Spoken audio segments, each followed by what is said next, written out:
Hi, everybody. Good evening. Welcome to Evoke Therapy Programs broadcast. I'm Dr. Brad Reedy. Today is Thursday, March 14th, 2024. So, for tonight's broadcast, we're talking about one of my very favorite subjects. We're going to be talking about myths, stories, and the hero's journey. I'm going to talk about the hero's journey from the perspective of the principal goal in psychotherapy as I see it, as I experience it, both as a client and as a clinician, is to become who you are, to become in line with your authentic self. So that's the story tonight. That's what we're going to be talking about. Before I get into tonight's broadcast, of course, I want to remind you of some of our offerings, as I like to do. The offering that I wanted to highlight this evening was our Finding You, which goes right in line with this podcast tonight, this broadcast tonight. Finding You is a 4.5 day individual for individuals. There are 7 people that attend, and it is a therapeutic intensive using psychotherapy, role play, art therapy, mindfulness activities, group therapy to help you discover who you are, to help you discover what is in the way of you accomplishing what you want to today, whatever dilemma you might be experiencing. How can getting into alignment with who you are free you up from that challenge, from that difficult position that you might be in? It could be for people who have been in therapy, who want something to accelerate their work. It could be for people who've never been in therapy, who want to springboard into what is the work. And one of the things I want to tell you that's most important is we cultivate at these intensives, we cultivate this feeling of radical self-acceptance, radical self-compassion, because that is the key ingredient. That is really the most important ingredient when talking about becoming who you are and freeing yourself up from your current day dilemmas. So March 20th through 24th, that's just less than a week away. If you happen to have the time available, we do have the one spot, like I mentioned the other day, available. April 10th through 14th is the offering after that, and then May 1st through 5th, you can get the early bird discount if you'd like to. May 17th through 19th is an online version of this. It's a 3-day, half the time, about a third of the cost, and you don't have to travel. So if finances and time are at a premium in your life right now, that online version might be just for you. We started doing the online version when the pandemic and the lockdown came upon us, but I had my own skepticism about it. But right after we did our first one, I realized how effective it could be online. And so we thought this would be an offering for people who might find it prohibitive to join us in person outside of Park City. So with that, I'll get into tonight's broadcast. I want to start with this quote, which I found and loved on the internet some time ago. Laura Sims, a storyteller, writer, and teacher, posted this. She said, when Francis Harwood, an anthropologist, asked a Sioux elder why people tell stories, he answered, in order to become human beings. She asked, aren't we already human beings? He smiled, not everyone makes it. In a very real sense, the idea of stories that endure, of myths that endure, of art that endures, is that it shows us our humanity. I can remember the simplest example of this some time ago, and I'll talk about this as we go out tonight. My oldest child, who is now 31 years old, was just about 5 years old, and we were watching one of Disney's movies. We were watching Captain Peter Pan. And when the character Captain Hook came on, my son turned to me and said, Captain Hook isn't bad, right, Dad? He's just sad. And I looked at him and I said, that's exactly right. What I liked about that question, what I liked about that moment is Captain Hook represents that part of us that can be activated when we feel hurt or sad or scared, that tends to hurt other people, that tends to look for control by controlling other people. And so that idea of a small child being able to see and identify the deeper part of himself, for me, is a priceless experience that comes out of watching movies or listening to stories or myths. I love this quote that Joseph Campbell shares. He says, shared, I can say from my own experience, for I've been teaching this subject for some 50 years, that when a mythic dimension is open to people, happiness, joy, and a sense of what might be called self-potentiality are open to them as well. When we start to understand how to look at myths, religions, and stories through the lens of metaphor and symbolism, it does open up a dimension in us. Then we can recognize that when situations and circumstances and people show up in our life, that our initial reaction to them might just be our fear response, but that might also signal something more profound, something deeper. A simple example of this, and Campbell talks about in his work, he talks about the idea that a myth or a religion is a shared dream, right? It's shared by a culture, by a people, by a people in time. Whereas a dream is a personal myth. When you go to sleep at night, when your ego relaxes some and the unconscious is allowed to play, it will create a story which might seem on the surface to be absolutely chaotic and insane. But learning to interpret the symbols, learning to interpret the messages from the dream, we understand that the unconscious is being absolutely honest. But our brain masks them in symbols and in costumes and in character so as to prevent us from being overwhelmed. So when you see a frightening character in a dream, that frightening character doesn't represent something dangerous or harsh necessarily, although it could. But typically what it reveals is some part of ourself that has been cut off, split off from us, disintegrated from us, that is entering our life. That fear response we have is the cultural conditioning where we have been taught to fear that thing. Let's say I'm considering changing careers. I've been in the business world and it's been successful for me, but there's something in my soul that is looking and asking for something else. I might have a dream about a scary monster approaching me outside of my house. The house, of course, being a symbol for my own body, my own self, and the scary monster outside, lurking outside, might be this potential change that is going to frighten me, that is going to upend my stability, my sense of security. So I project onto that story these costumes. So the mythical element means that various stages of our life, various circumstances of our life can be tied to these grander themes of change, of self-evolution, of self-discovery, of greater self-awareness, of the psychic energies at play in our body, which we are not completely realizing during our waking moments of life. And it's not just our dreams, like I said, it can be somebody else that approaches us in a circumstance that happens to us.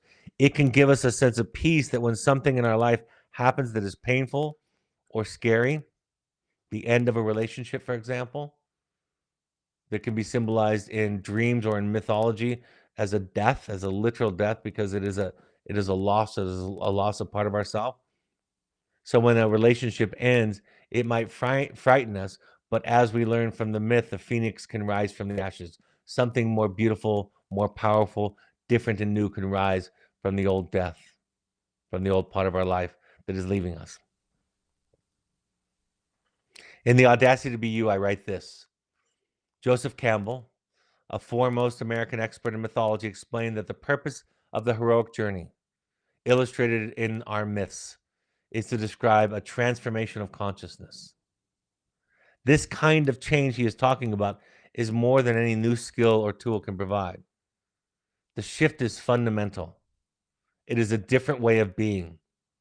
This transformation is even beyond an explanation. It is difficult to put into words or to explain to another person, which is why it is often illustrated through stories or examples. The story, or in Campbell's work, it is the myth, shows us how it would look and sound if we experience this change in ourselves. The lessons from the prophets are vertical rather than horizontal. The prophets see different levels or layers of life. They don't offer us necessarily a history lesson or a glimpse into the future. They provide us with a deeper meaning to our lives. Sometimes a client will come to me with a dream of theirs. I want to have a family. I want to have a partner. I want to accomplish this in my career. And when I look at things through the mythological lens, through the mythic dimension, what I often will say to them is, we can help you to realize that experience in psychotherapy. In fact, we can help you to realize something even more grand than that sort of two-dimensional picture represents. The feeling that you're seeking, the feeling of wholeness, the feeling of validation that might come from a career accomplishment. We can help you accomplish that by being more in alignment with your own soul, by reconnecting with yourself. In Campbell's work, the idea of God himself, herself, is this idea that it is in all of us, that we are all, um, in a sense, this idea of this great divine part of this great divine mystery. And so when he talks about finding God, he's really talking about finding himself, finding yourself.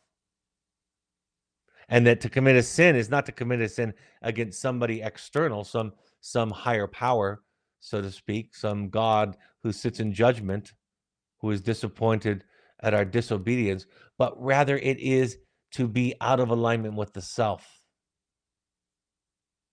And so when we start to think about things through this kind of a lens, like Campbell says, a whole nother world opens up. And what I like about this way of looking at things is it tends to, in almost all cases, decrease shame and judgment, right? It evokes much more compassion. It's not a right or a wrong. It's not the idea that we're going to be rejected and cast into outer darkness, cold and alone, but rather it is that if we don't live in alignment with ourself, we'll always feel an itch, a pull towards something greater, towards something more. And the quote unquote sin is akin to eating cotton candy when you're trying to fill yourself up. It's sweet, its initial experience feels like it might satisfy us, but no amount of junk food, no amount of candy will nurture the body, just as no amount of this approximation of something. It's people who are suffering from sex and love addiction. What that means is they're searching for this sense of belonging, this sense of wholeness, this sense of safety, this experience of love. And sex sort of approximates that. Dating multiple partners, looking for this thing. Starts to sound like Dorothy and the Wizard of Oz, right? Which is a classic hero's journey. The things that she was seeking for, the things that her companions were seeking for, were in them all along. And that's what it means to be opened up to the mythic dimension. I like what Freud said. Freud said the truths contained in religious doctrines are after all so distorted and systematically disguised that the mass of humanity cannot recognize them as truth. The case is similar to what happens when we tell the child that newborn babies are brought by the stork. Here too, we are telling the truth in symbolic clothing, for we know what the large bird signifies. But the child who does not know it, he hears only the distorted part of what we say and feels that he has been deceived. It has a famous quote that says that the dreams are the royal road to the unconscious, that there's nothing more honest because it's less filtered than anything else. Because it gets masked in costume and symbolism that are both personal to the individual and also relative to the place and time that the person lives, that those are absolute truths. It just becomes our task, if we want to use those, to be able to interpret what is happening in the dream. What I've learned about my own dream interpretation or interpretations of the clients that I've worked with in the past is that once I understand that the psychological task, the psychological dilemma and themes that a person is experiencing, then the dreams come alive in interpretation. So, in other words, once you understand the psychology of a person, listening to their dream and making meaning is simple. It adds a little bit of flavor and color and texture and richness to it, but essentially it is just the psychology of the person on display in a movie. Like I said, a dream is a personal myth, and a myth is a shared dream. If a dream, a story touches enough people, resonates with a lot of people's souls, doesn't matter if they can interpret it and dissect it and know all of its meaning. But if it speaks to the unconscious, to the soul, then it endures. This is true about movies, stories, mythology, religion. This is true about all of them. It tends to endure over time. A myth that endures represents the themes of a moment in time, a culture, the collective unconscious. That's the collective unconscious is Jung's idea about there are these things that people experience in different parts of the world and in different points in history that are very, very similar. So his idea is there's something connected about the human experience. One of my favorite things to think about. I love I love sharing with people mythology from stories that are written thousands of years ago. Let's say using Greek mythology, and the Greeks were fantastic at creating mythology that speaks to the basic energies in the human psyche and the human soul. Psyche means soul in Greek. And so when you share something with somebody that relates to their current circumstance, you give them a few tools for interpretation. They have this experience that they're connected to all of humanity, to all of time, right? It is the experience of transcendence. It's the experience that I'm not the first one to experience this. I'm not alone in the world. Not just here in this room, in this life, in this family, in this community, but I'm not alone in the world because humanity has been experiencing the same question, the same task for as long as we've recorded history. Myths and stories tie us to something bigger than ourselves. It gives life and our suffering its meaning. You know, the problem with our lives is we can only really make meaning out of it going backwards in many cases. Campbell talks about this. He says it's hard to, a lot of people want to find their purpose of life and project it going forward, but really we look back on our life on all of the happenstance and circumstances and random occurrences. And what we see looking back is this beautiful tapestry, right? The person that we married, the children that we had, the careers that we work in, the people that touch us and that we touch. We look back on it and it looks to be this beautiful tapestry. But at the time, from ground's eye view, it makes no sense. And so listening to stories, reading stories about myth, watching a good, really powerful hero's journey movie can give us some sense of wholeness, some sense of balance.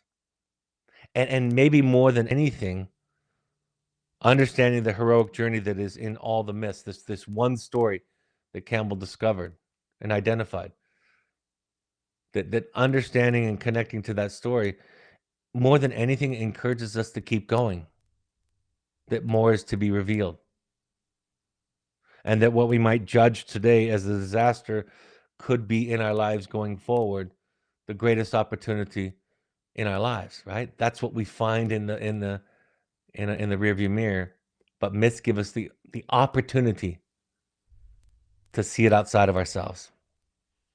It connects us to others, helping us realize that we are not the only one that has gone through it, reminds us that we are not alone. Mythology and story goes around resistance because a myth or a parable or an allegory or an analogy is true on various levels. If I were to make a comparison to your life about sports, about baseball, for example, in many cases, the story itself on its surface is true. Understanding the inner workings of baseball and sport and body movement and teamwork all makes sense on some level, on its surface level. And so we can take that story with. I can't tell you how many times that I've heard a song that touched me, read a story that touched me. I'm sure all of you have had this experience, read a poem that spoke to me. And over the course of years that go by, that same story, that same song, that same piece of art change their meaning, right? They become deeper and richer as we become deeper and richer.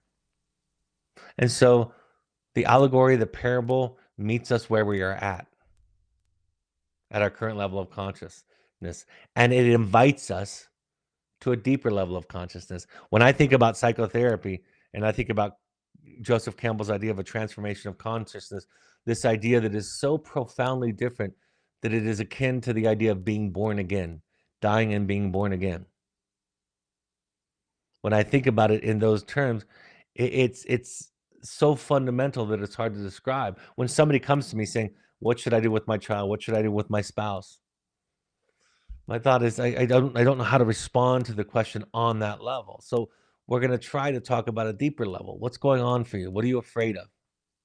Tell me about your childhood. Tell me what you learned about anger. Tell me what you learned about pain. Tell me what you learned about sadness. And unraveling that unconscious material then gives context and meaning and clarity to the current challenge. Myth and stories can connect us to the wonder and the mystery of life. When you think about it, this this ball that is spinning on its axis, rotating around the sun, which is at the same time rotating around the center of a galaxy, which at the same time is expanding in the expanding universe. And we are these tiny little creatures born from this earth.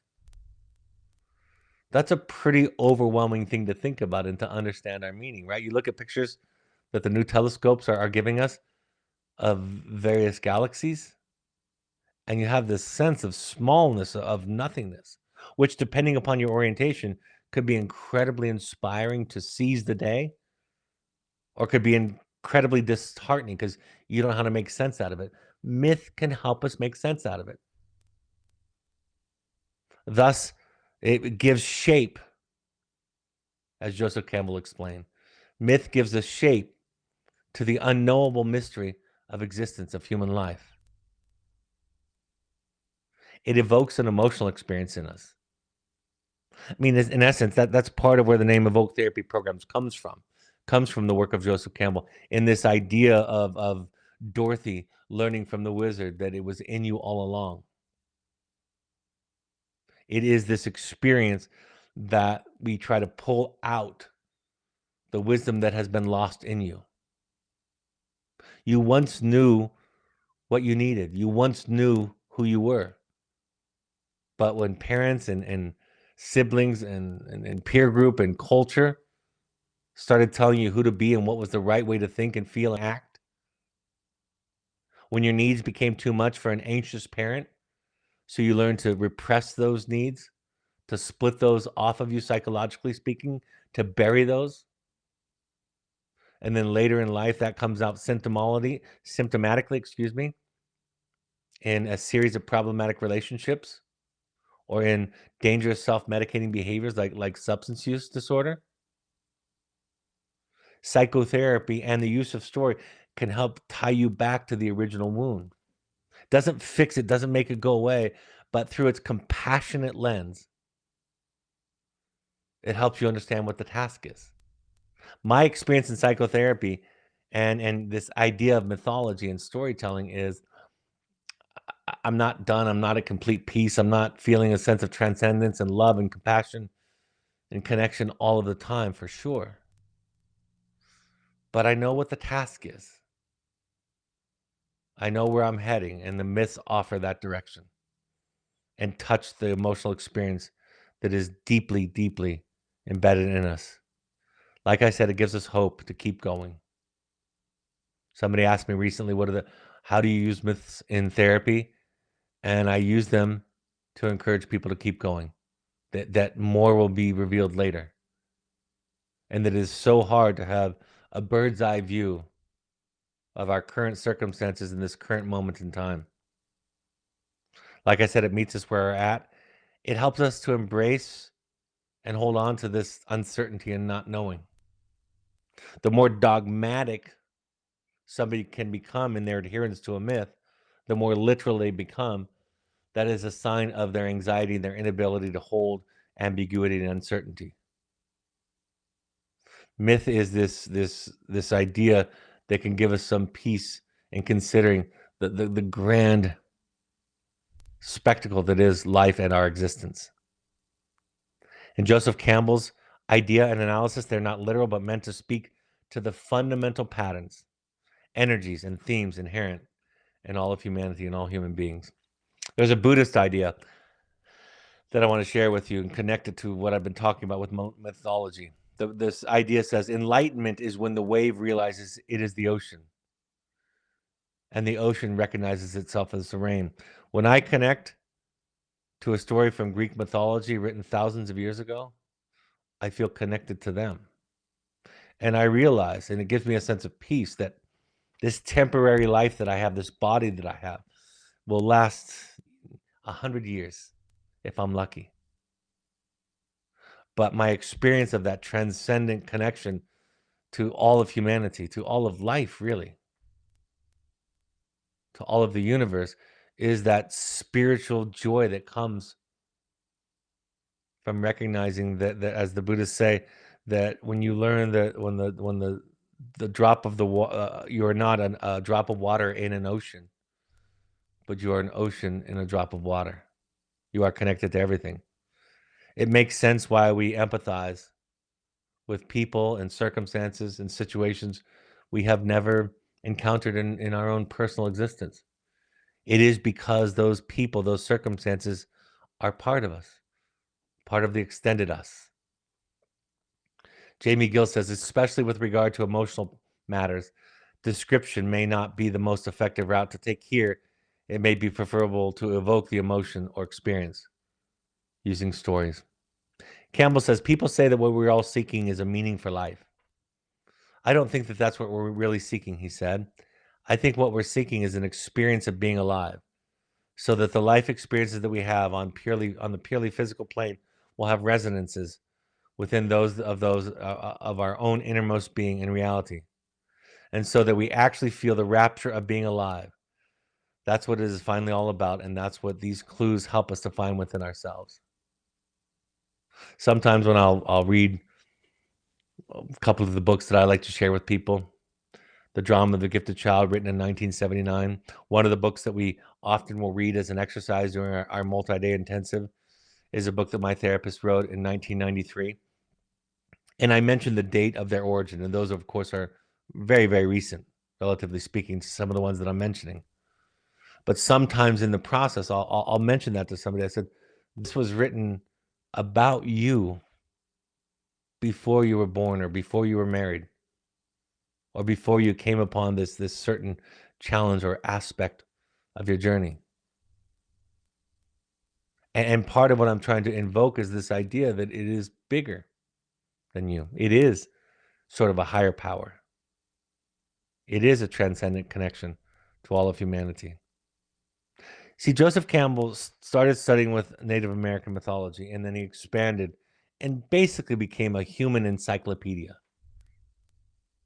Not just of the details and information and retelling of mythologies, of all of recorded history.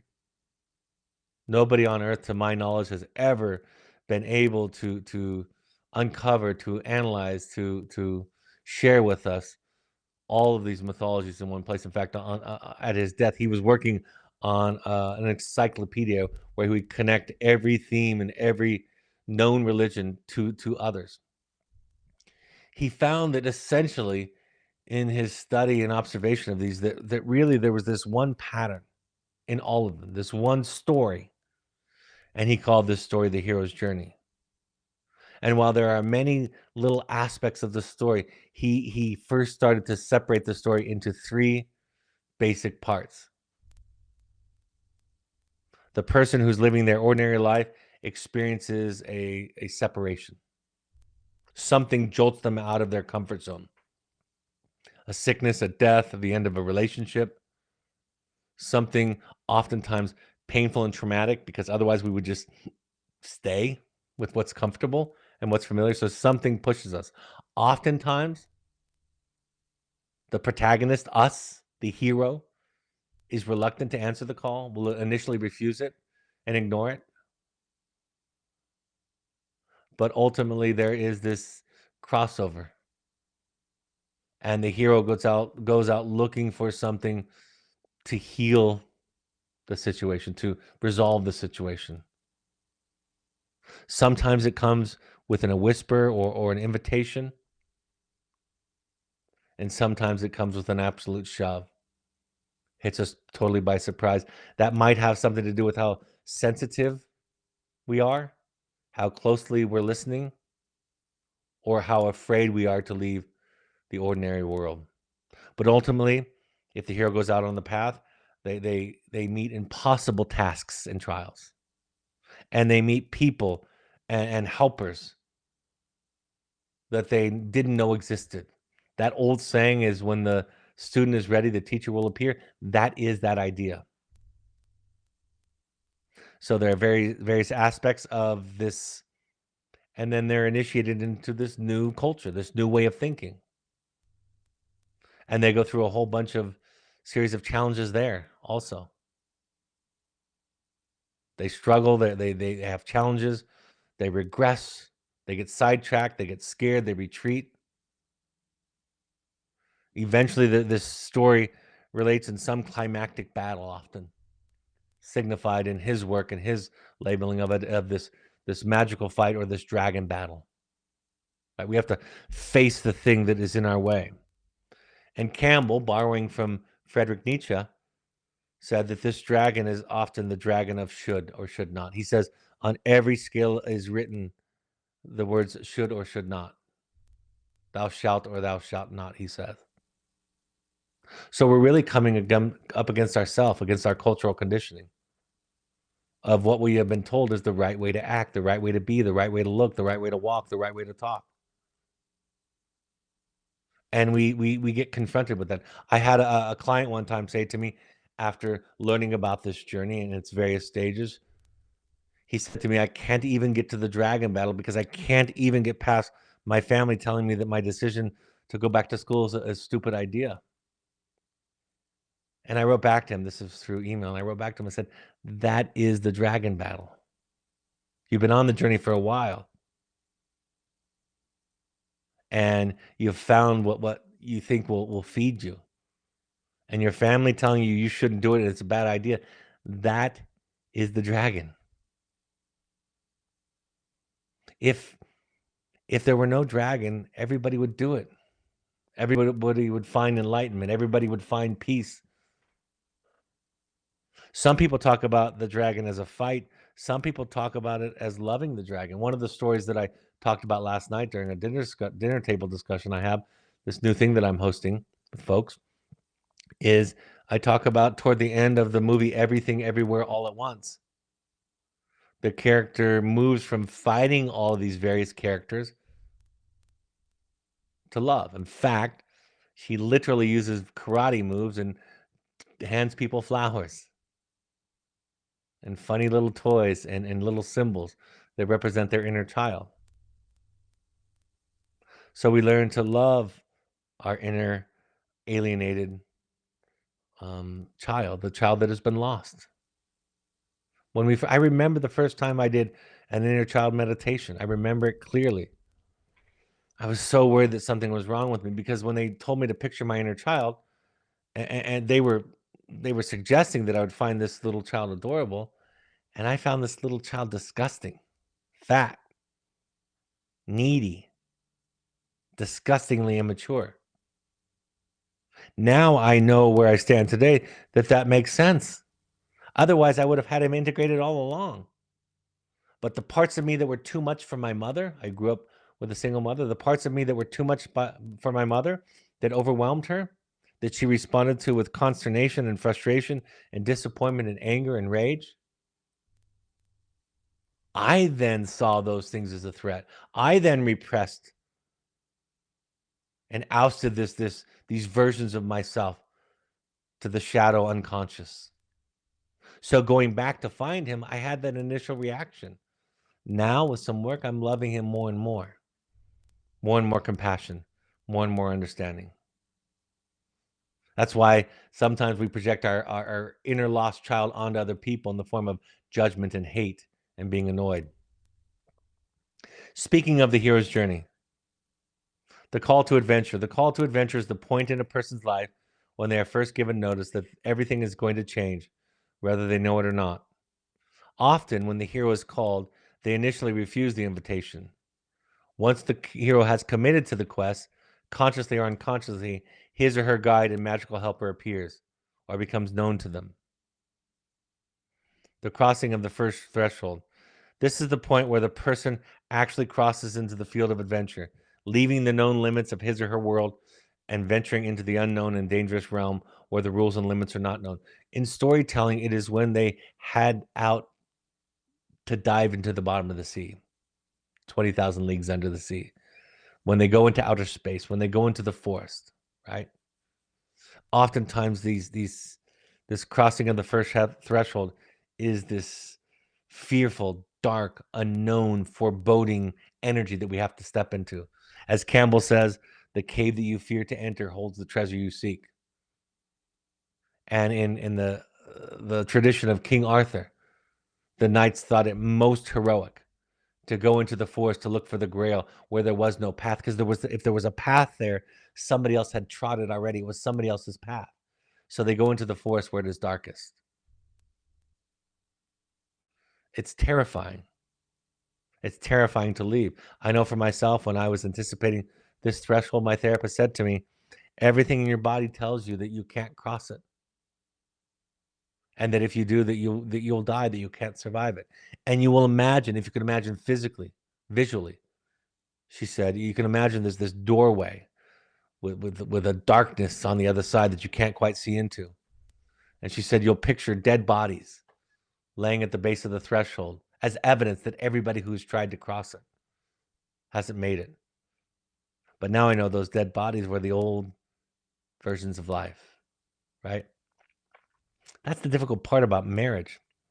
You marry this wonderful, wonderful human being that you're so in love with, but it's not the same human being that you know or encounter on your 5th anniversary, your 10th anniversary, your 25th anniversary. They have become something different, right? Like I always say, if you're the same person today that you were 15 years ago, you may have wasted 15 years. Like the snake that sheds its skin, Campbell often refers to. We have to get rid of the old version of ourselves to make way for the new. On the road of trials, we encounter a series of tests, tasks, or ordeals that the person must undergo to begin the transformation. Often the person fails at one or more of these tests, which often occur in threes.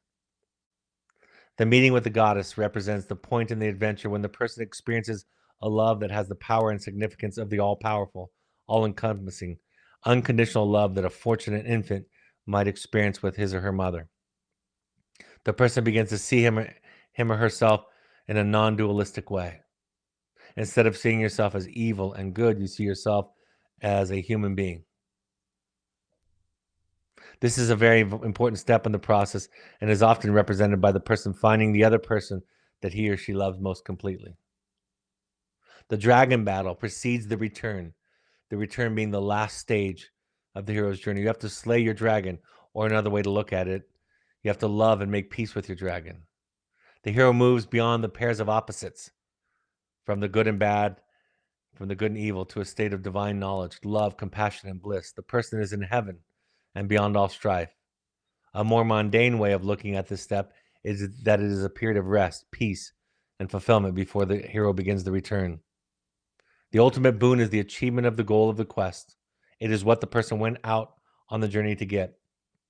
All of the previous steps serve to prepare and purify the person for this step, since in many myths, the boon is something transcendent like the elixir of life itself, or a plant that supplies immortality, or the Holy Grail.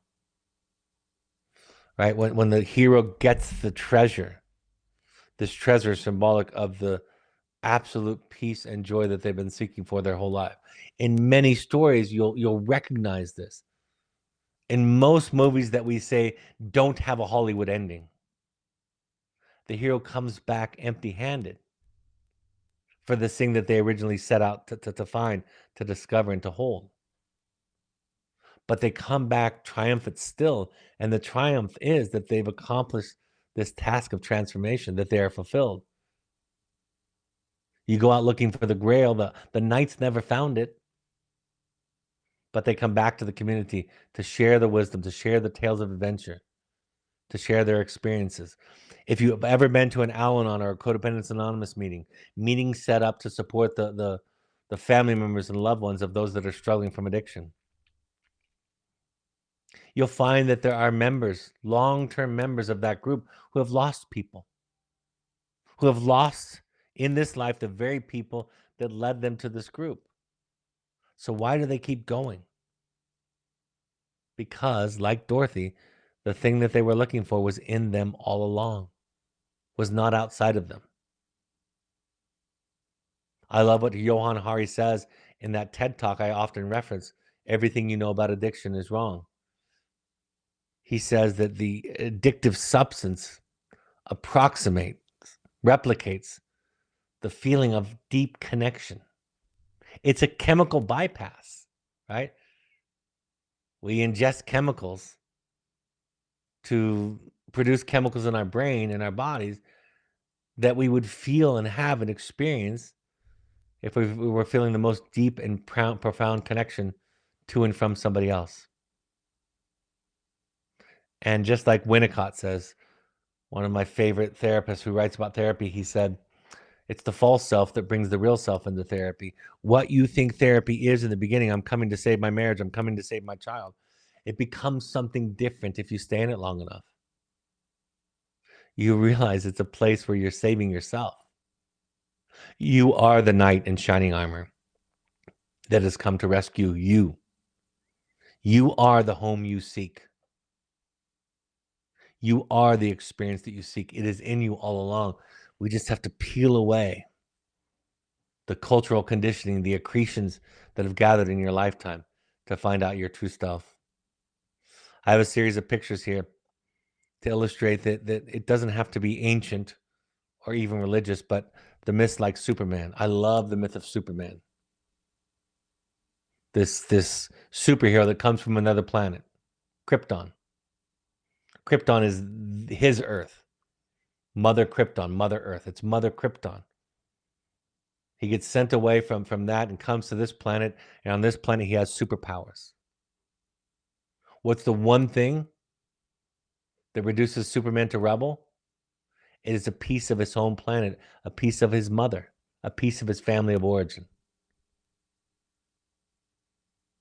That's like all of us, right? We go out in the world, we accomplish great things, and then we come back home to our family and we can be reduced to rubble. Like the Guru Ram Dass said, if you think you're enlightened, spend a week with your family. That's what that is about. And when we feel inspired after a good superhero movie, it is because that story, that myth, that symbol is resonating with a part of us.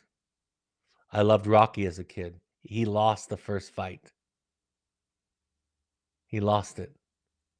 But what he found is transcendent love in himself and his life and in Adrian, his partner. Groundhog Day is a wonderful, I love that movie. Of all the movies that exist, Groundhog Day, it's not a masterpiece by any means, but I can watch that movie over and over again because those repetitive days that Bill Murray is having are our life. He has the same day. He tries partying. He tries power. He tries sex. He tries recklessness. He tries suicide. He tries everything. And what is the thing that causes him to have, quote unquote, a new day, to wake up when the day is new, finally, at the end of the movie? Selfless love. Pure love for somebody else. This is an amazing experience. Jim Carrey in Truman Show is genius. It's a genius show. It's so transparent as a hero's journey. Getting out of the context, realizing what's out there. The Matrix is fantastic. I love at the end when the main character, Neo, is being shot at by all these guys trying to bring him back to the old life. And he's finally understood that he puts his hand out and the bullets freeze in midair. And he plucks one of the bullets out of the air that's right in front of his face and drops it to the ground. Because the old weaponry has no impact on him anymore. At the end of Everything, Everywhere, All at Once, she says to her father that the thing that she's been trying to please and to live up to and satisfy her whole life is to have her father proud of her. She says at the climax of that movie to her father, she says, I don't care if you're proud of me anymore because I'm proud of myself. That's the same as the moment when the bullets stop hitting Neo. Star Wars, of course, based on Joseph Campbell's work. George Lucas was working on Star Wars for years and then came across Joseph Campbell's iconic book, A Hero with a Thousand Faces. And after reading that, he finished Star Wars in a matter of a couple of weeks. And Joseph Campbell and George Lucas became very good friends until Joseph Campbell died. So Star Wars is, as many movies are, based intentionally on the hero's journey. I love Frozen because it's a simple story. It reminds me of the kids that I work with in my practice in my career. These wonderful, talented, bright kids who have this magical power that's dangerous, that scares the parents, that could hurt the child or the people that they love. And when the parents get angry at Elsa because she's dangerous, she goes and she hides away for most of her life in an ice castle, protecting herself from getting hurt. But years later, when the kingdom is in trouble by these nefarious visitors, they need her magic. And that's often what happens. The thing in childhood that you felt embarrassed about, the thing in childhood that you thought was shameful and worthless, but that was specially, uniquely yours, that is your gift. And when you realize that, you start using your gift to bless the world, to bless the people around you, to bless yourself. Coda, No Man Land. I just picked a bunch of movies. Iron Man, The Lion King, Lord of the Rings, Goonies, The Wizard of Oz, of course, Harry Potter, Everything Everywhere All at Once. One of my most favorite hero's journey recently. I love the Barbie movie. You know, this is a story about a woman, a character who's tired of being what the world thinks she should be. Even the shape of her foot and its plastic, rigid nature is a symbol for how we were told to be as children. So she goes on this journey, searching for something, but what she finds is life, all of it. Not just the good and the pretty and the pink parts, but all of it. And she accepts at the end of the movie the invitation to life. And she's warned that when you wake up, you'll feel pain, you'll feel grief, you'll feel loss, sadness, despair sometimes.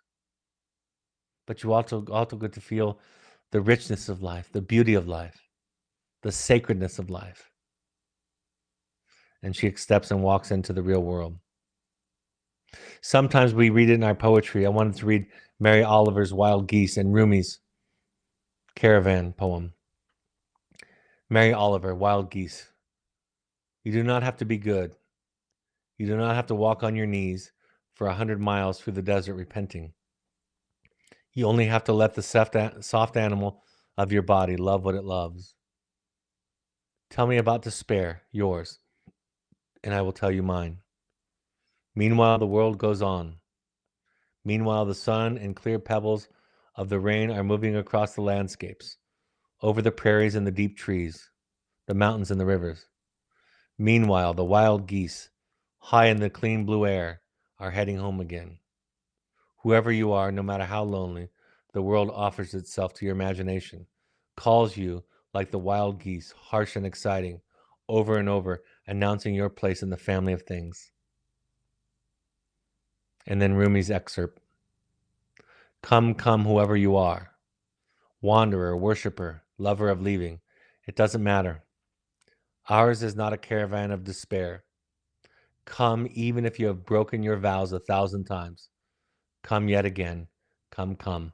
There is this pull, and artists have a special way of inviting us because they have overcome their fear well enough, long enough to let the beauty in their souls come out in their painting, their music, their poetry, their stories. They're not always aware, many of them, some of them, they're not always aware of what they've just said. That's why when you ask an artist, Picasso used to keep a pistol with blanks in it that he would aim and shoot at people. I'm not condoning this, by the way, but that he would aim and shoot at people when they asked him what his paintings meant. It was his frustration that it was the wrong answer. When you watch the old interviews of the Beatles or of the Rolling Stones, and you saw their constant agitation with the media, it was because they were being asked the wrong questions. The reporters were focusing on the wrong things. I love from mythology, the Greeks tell of King Midas, who had the luck to win from Bacchus the offer of whatsoever boon he might desire. He asked that everything he touched should be turned to gold. When he went his way, he plucked experimentally the twig of an oak tree, and it was immediately gold. He took up a stone, and it had turned to gold. An apple was the golden nugget in his hand. Ecstatic, he prepared a magnificent feast to celebrate the miracle. But when he sat down and set his fingers to the roast, it was transmuted, and at his lips the wine became liquid gold. And when his little daughter, whom he loved beyond anything on earth, came to console him in his misery, she became, the moment he embraced her, a pretty statue of gold. That's from The Hero with a Thousand Faces. You see, this is the story when we search for money, when we search for things, when we measure success and life by the pretty golden things that we discover. And what we lose is contact with life, with nature, with the twig, with the people that we love. And many of us in our careers can be distracted by that. It is so, think about this. When somebody works to a great extent, I'll often say, I get why you work. You go to work and you get rewarded. You go to work and you get praised. You've mastered this task. And you want to be there all the time. And then you come home and people complain, and people don't like the way that you cook the steak, and people don't like the way that you folded the clothes, and people don't like the way that you talked at the dinner table. And you think to myself, I want to go back to work where they love me. That's the story of Midas. That's the story of Midas. We just have to have the depth and willingness to look deep into the symbols. A couple more. In the story of Aphrodite and Psyche, we get some insight about how to deal with a formidable antagonist. Aphrodite, angry that Psyche completed the first task required to earn back her son Eros, sent Psyche on another dangerous and seemingly impossible mission. She is to gather fleece from the golden rams. Psyche finds the golden rams grazing near a river and realizes that they pose a mortal threat. This is because their golden wool under the heat of the day makes the rams dangerously hot to touch. Faced with such an impossible task, Psyche decides she is going to kill herself by throwing herself into a river. But the river plants stop her and offer her some advice. They tell her that if she gathers the fleece from the rams during the day under the hot sun, she will surely burn. But if she waits until the sun sets and gathers fleece left on the thicket where the rams have been, she will live. With that, she'll be able to gather enough golden fleece to satisfy Aphrodite with no cost to the rams or to herself. What's the lesson here? The rams are a symbol of masculine energy and aggression. Meeting anger with anger would be like going down to gather fleece during the day under the hot sun. Very little will be solved, and both parties are likely to suffer.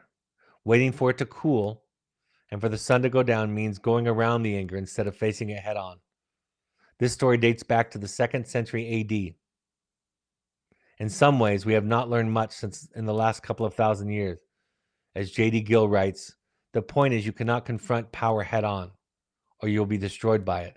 Power need not be confronted. In fact, it is typically stupid to do so. The reeds, the river plants, whisper vegetative wisdom.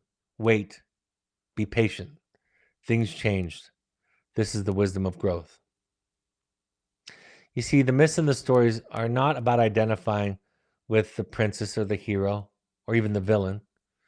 The message in these stories is that you are all of the characters, that they represent all of the energies in our soul, in our psyche, many of which are unknown to us because they are in the unconscious.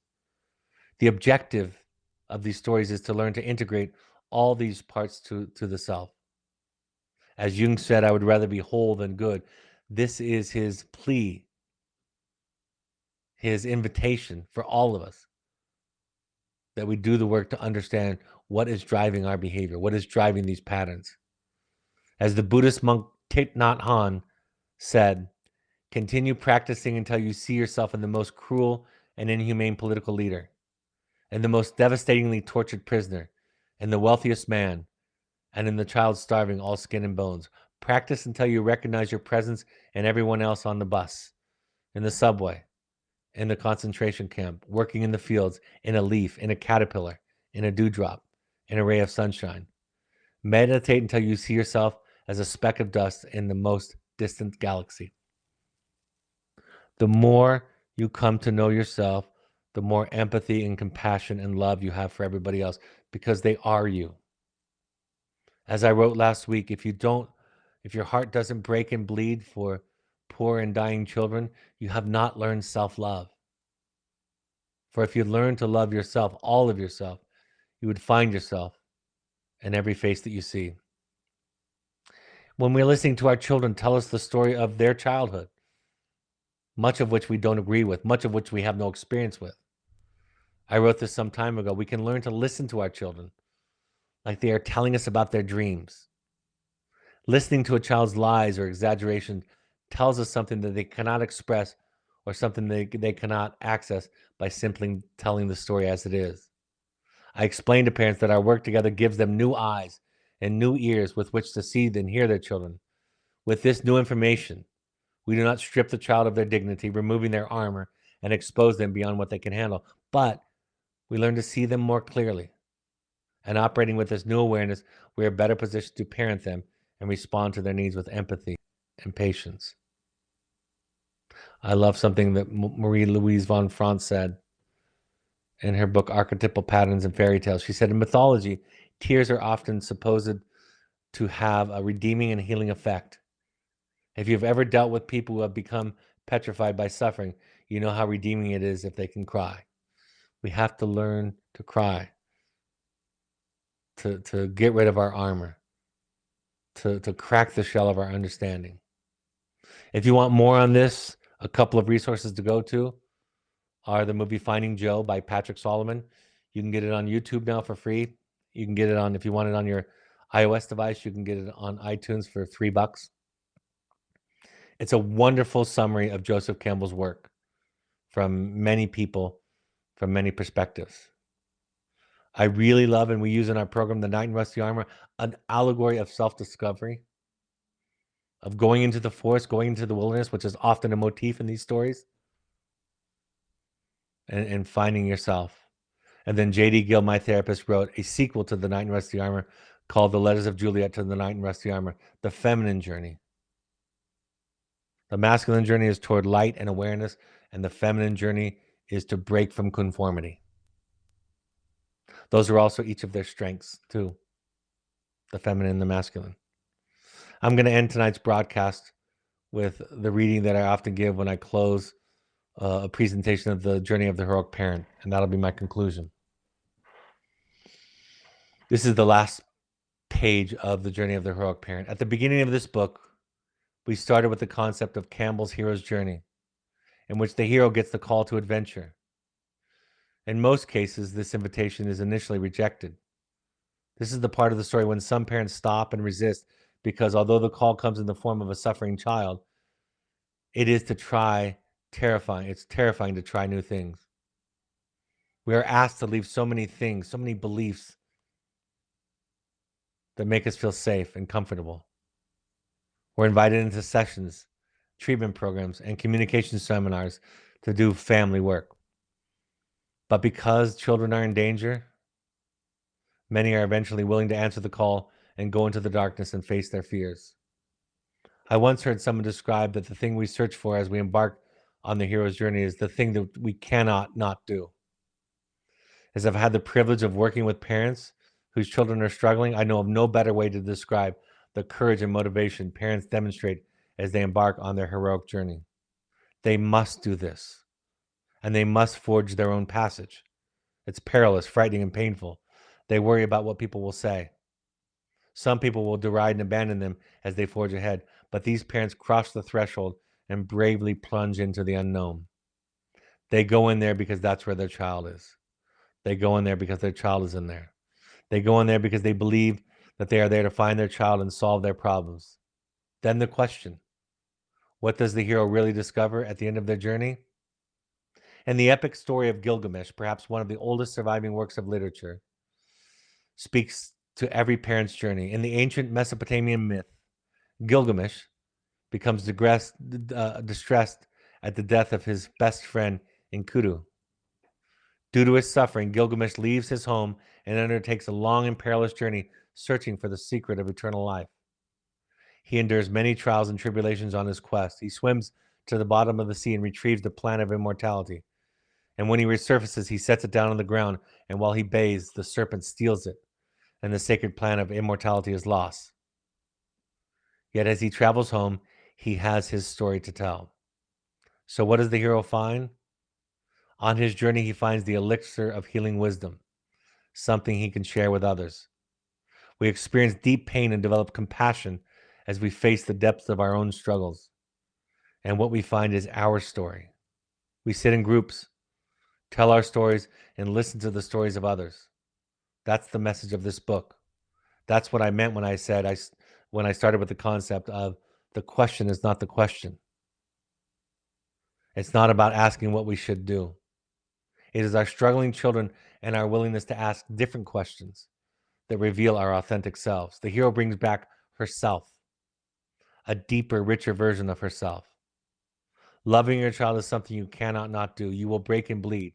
Old things will die in you, and in their stead, new ones will grow. And what you will have in the end is your story. For me, even as a teacher, the elixir doesn't always come in the form of words. Some of what I've gleaned on my journey is difficult to put into words. That's because it's an experience rather than an explanation. You learn something by going through it that you could not know any other way. My education and study have given me language, but being present on my painful and beautiful journey has carved out a place for more compassion toward others and towards myself. I'm honored to sit and offer some observations from the thousands of heroes' journeys I've seen children and parents traverse. This is my story. This is my gift. This is also the gift that the remarkable, wonderful, struggling children and parents have given me, and I in turn give it back to you. So that's what I think myths are. They are the story of our lives. And the last stage is that we return and we tell our stories to people that are farther behind on the path. All right, folks. Like I was just reading from The Journey of the Heroic Parent and The Audacity to Be You are available on Amazon and Audible. Like I mentioned on the outset, Finding You, based on the work of Joseph Campbell. Our therapy intensive 4.5 days outside of Park City, Utah. March 20th through 24th. There's one spot left. April 10th is the next one. May 17th through 19th online. We have Custom Connection for couples and co-parents workshops and Finding Family for Families. Contact intensives at evoketherapy.com for more information or to sign up. We have support groups for parents that are current or alumni of our wilderness program. March 14th, that's tonight at 7 p.m. So you're 3 minutes late if you're going to attend that one. Once a week. The next one is March 21st at 7 p.m. Mountain Time. Once a month, we have an alumni-only meeting. March 18th is that offering at 6 p.m. Mountain Time.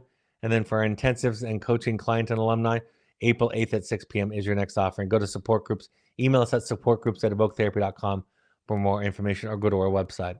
If you would like a coach to help you along your journey, you know, the first thing that we learn from the myths is keep going. But the second thing we learn is you don't have to go alone. So if you want someone to walk beside you as you traverse your course, we have coaches that can help with codependency, reintegrating a child coming home, marriage difficulties, dealing with whatever dilemma is facing you. We have several coaches from several areas of life who can do that are trained in the Evoke model. We ask all current parents to go to one of these groups. Just try them out, 6 of them. We ask you. Al-Anon.org, CODA.org, FamiliesAnonymous.org, or AdultChildren.org. These are groups where people are telling their stories as they're on their various stages of their heroic journeys. And the heroic journey, by the way, is a journey inward. It's a journey to confront yourself.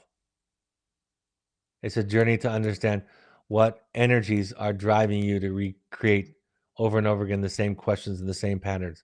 RefugeRecovery.org is a Buddhist-inspired recovery program. And of course, the National Alliance on Mental Illness, NAMI.org, has free classes and resources in all major cities. All of these broadcasts are available via the podcast app. You can use Spotify or your favorite podcast app on your phone. Just go there and search Finding You and Evoke Therapy Podcast. Subscribe there, and you'll be notified when these are released. Or you can go to soundcloud.com on your computer. You can also go to Evoke's YouTube channel, and you can watch the video rebroadcast with the slides there. You can find Evoke Therapy Program and me, Dr. Brad Reedy, on X, Threads, and Instagram. using the handles at Evoke Therapy and at Dr. Brad Reedy, respectively. And of course, Evoke Therapy Intensives on Instagram, using the handle at Evoke Therapy Intensives. On Facebook, you can find us by searching Evoke Therapy Programs or Evoke Therapy Intensives. And of course, our blog on our website has wonderful content each week. If you want copies of these slides, you can always email us to webinar@evoketherapy.com. If you have questions, you can email them there. Every other broadcast is a live Q&A where we take any questions that have been emailed to us, and then we take questions from the live audience. My next broadcast will be a live Q&A for siblings, family, and friends of Evoke. That's March 19th at 6 p.m. Mountain Time. So I look forward to that broadcast. I hope this was helpful. I hope this is a helpful point of contact, and I hope you feel less alone having heard some of it.